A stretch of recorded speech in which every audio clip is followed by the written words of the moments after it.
जाएगा, चेहरा ये बदल जाएगा, मेरी आवाज़ ही पहचान है, गर याद रहे. A very warm welcome and good evening to all the ladies and gentlemen, including our honorable dignitaries and great singers. And most importantly, our beautiful audience. I, Yasmin Khan, on behalf of Musical Khazana, organized by my better half, Mr. Manu Khan, heartily welcome you all to enjoy the magnificent event. हर शाम आती है एक याद लेकर, हर शाम जाती है एक याद देकर, और आज की शाम आई है बहुत ही ख़ास, जो लेकर आई है हम सबको यहाँ एक साथ लेकर. A very special way to pay tribute to the musical maestros. This is our small attempt to give the first musical tribute to Lata Mangeshkar ji on her first death anniversary. Though she is not alive, but she will always remain in our hearts forever. She is ethereal, someone from another world, larger than life, no less than a goddess or Devi. Her song is a history. It cannot be replaced by anyone. Lata Mangeshkar ji एक एहसास है जिसे महसूस किया जाता है, बयान नहीं. यह एक नाम है जिसके सुनते ही सबके दिल में सुकून और चेहरे में मुस्कुराहट आ ही जाती है, क्योंकि मुस्कुराहट का कोई मोल नहीं होता, कुछ रिश्तों का कोई तोल नहीं होता. लोग तो मिल जाते हैं हर मोड़ पर, लेकिन हर कोई आपकी तरह अनमोल नहीं होता. I am really honored to be a part of the lovely musical Khazana.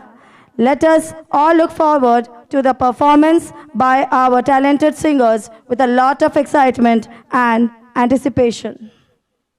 So, without wasting much time, I would like to invite our host of tonight of magical event, Mr. Prince Grover, to take the charge. Thank you.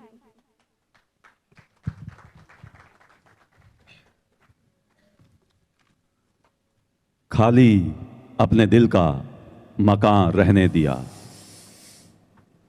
खाली अपने दिल का मकान रहने दिया, तुम गए तो किसी और को भी कहां रहने दिया. खाली अपने दिल का मकान रहने दिया, तुम गए तो किसी और को भी कहां रहने दिया. कल रात मैंने चाहतों की सारी किताबें फाड़ दी, बस कागज पे लिखा एक लफ्ज मां रहने दिया. बस कागज पे लिखा एक लफ्ज मां रहने दिया. इन्हीं पंक्तियों के साथ उपस्थित समस्त देवियों, सज्जनों और प्यारे बच्चों को मेरा सादर नमस्ते, नमस्कार, वणक्कम, सत श्री अकाल, अस्सलाम वालेकुम, जय जिनेंद्र, खम्मा घनी. A very warm and lovely evening to all of you ladies, kids and gentleman. आइए आज की इस महफिल का हिस्सा बन जाएं. आइए अपने जहन से, अपने दिल से, अपने दिमाग से और अपने तन मन से इस श्रद्धांजलि का हिस्सा बन जाएं, शरीक हो जाएं आज की शाम में, जिसे लेकर आया है म्यूज़िकल खजाना आपके बीच. जी हाँ साथियों, ये म्यूज़िकल खजाना का जो कार्यक्रम है, ये श्रद्धांजलि है स्वर कोकिला आदरणीय भारत रत्न स्वर्गीय, जी हाँ आप जान चुके, लता मंगेशकर जी को, और उनके साथ हमारे और जो म्यूज़िकल मास्टर्स हैं, किशोर दा और मोहम्मद रफ़ी साहब.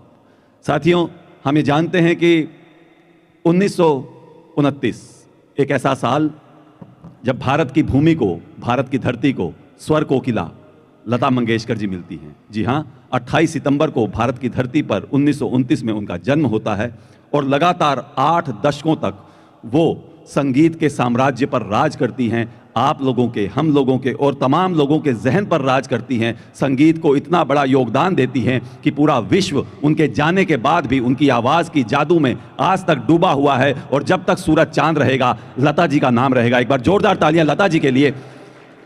जी हाँ, 1929 28 सितंबर की बात हमने की साथियों. ठीक 2 महीने पहले 4 अगस्त 1929 को हमारे प्यारे, हमारे चहीते किशोर दा जी का भी जन्म हुआ था. तो ये वर्ष संगीत के साम्राज्य को 2 सितारे दे रहा था, जिसने ऐसी धूम मचाई कि जिनके गीत सदाबहार हो गए और जिनके गीत चाहे वो नई पीढ़ी हो, पुरानी पीढ़ी हो, जवां दिल हो, बुजुर्ग हो, हर किसी के जहन में अपना राज करते हुए। और ठीक 5 साल पहले यानी कि 1924 में यदि हम चलें तो 1924 में हमारी इस देश की धरती को एक ऐसा सितारा मिलता है जिसे हम या तो मोहम्मद रफ़ी के नाम से जानते हैं, या रफ़ी के नाम से जानते हैं, या फिर रफ़ी साहब के नाम से उनकी दीवानी है पूरी दुनिया। जी हाँ, ये संगीत के सितारे जिन्हें श्रद्धांजलि देने के लिए आज म्यूज़िकल खजाना, आज की ये महफिल आप लोगों के बीच लेके आया है। तो बिना कोई समय लिए, बिना कोई भूमिका बनाए, आइए साथियों आगाज़ करें।